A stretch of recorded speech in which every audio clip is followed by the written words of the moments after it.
Я всех приветствую. Хочу поделиться с вами новостями. Последние пару месяцев я занимался разработкой плагина, в состав которого будут входить все необходимые классы для реализации транспортных средств. Я решил начать с самого универсального решения – компонента, благодаря которому можно быстро и легко создать любое колесное транспортное средство, не тратя при этом много времени на его сборку и настройку. Компонент я назвал Car Movement. В этом видео я не буду вдаваться сильно в технические подробности, лучше покажу на примере. Итак, мы имеем на выбор несколько транспортных средств. Нажатием на клавишу Tab можно взять под контроль любой из них. 8-колесный бронетранспортер, 6-колесный грузовик и 4-колесный седан.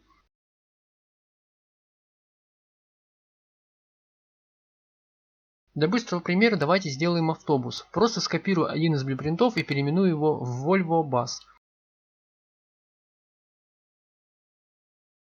Откроем блюпринт. Вначале заменим модель импрезы на модель автобуса.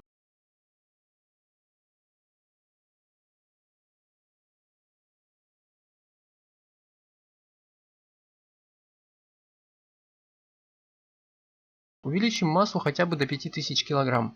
А также сделаем центр массы пониже, чтобы автобус не опрокидывался в повороте. Настроим Spring Arm.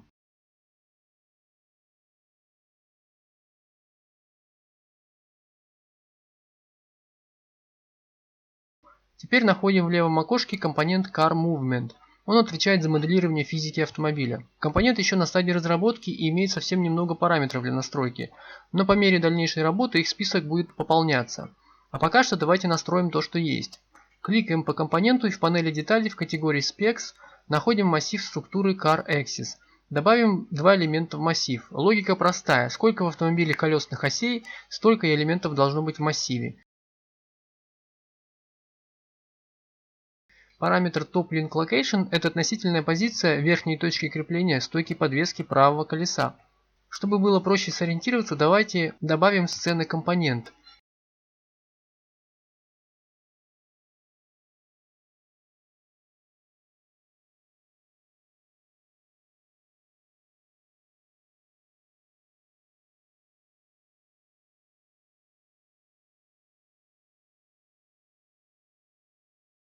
Выставляем позицию для передней оси. Энумератор Drive Type отвечает за то, будет ли ось ведущая, и если да, то к какой группе ведущих осей она будет принадлежать, к передним или задним ведущим осям. Увеличим жесткость подвески до 700 с помощью параметра Spring Stiffness.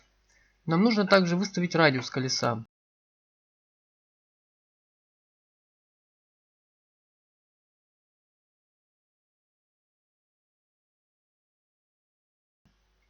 Около 50 см. Инерция переднего колеса пусть будет 3. Теперь настроим параметры задней оси.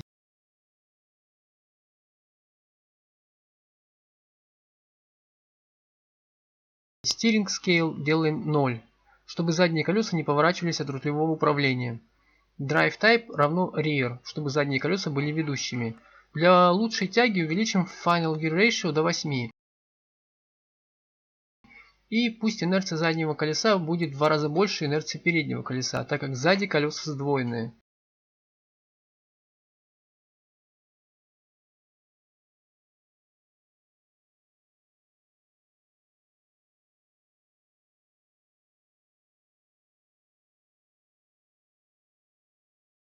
Ах да, я забыл назначить новые модели колес нашему автобусу. В блюпринте находим массив Wheel Mesh Right и заменим референсы модели колес на нужные. Пора проверить, что у нас получилось. Клавишами WS мы ускоряемся и тормозим, а клавишами AD поворачиваем.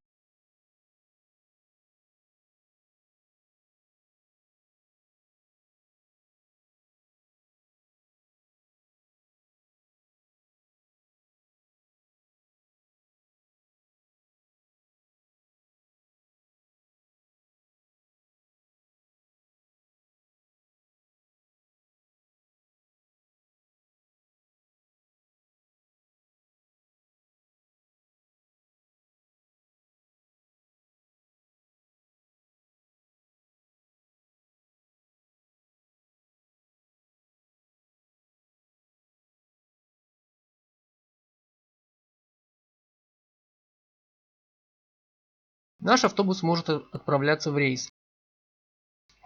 Физика шин будет улучшаться. Пока что латеральная жесткость настроена таким образом, чтобы транспортное средство имело избыточную поворачиваемость. Теперь давайте проверим производительность компонента. Так как он написан на C++, то производительность должна быть довольно высокой, даже в режиме Play in Editor.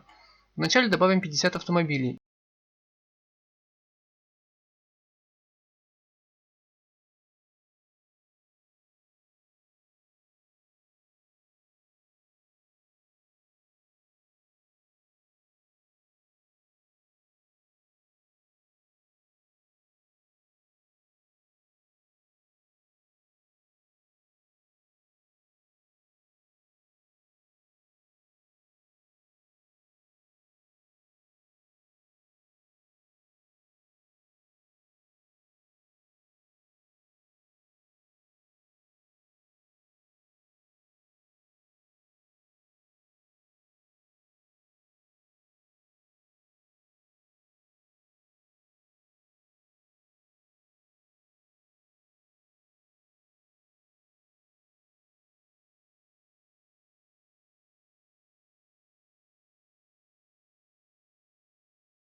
Как видим, FPS стабильно высокий, в районе 119-120.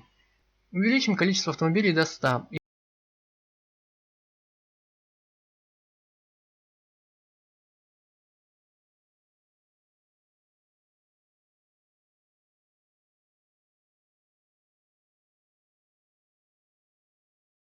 И получаем около 80 кадров в секунду. Следующий шаг – реализация таких узлов, как двигатель, сцепление и коробка передач внутри компонента Car Movement. В завершении данного видео хочу поблагодарить всех, кто поддерживает меня на сервисе Patreon.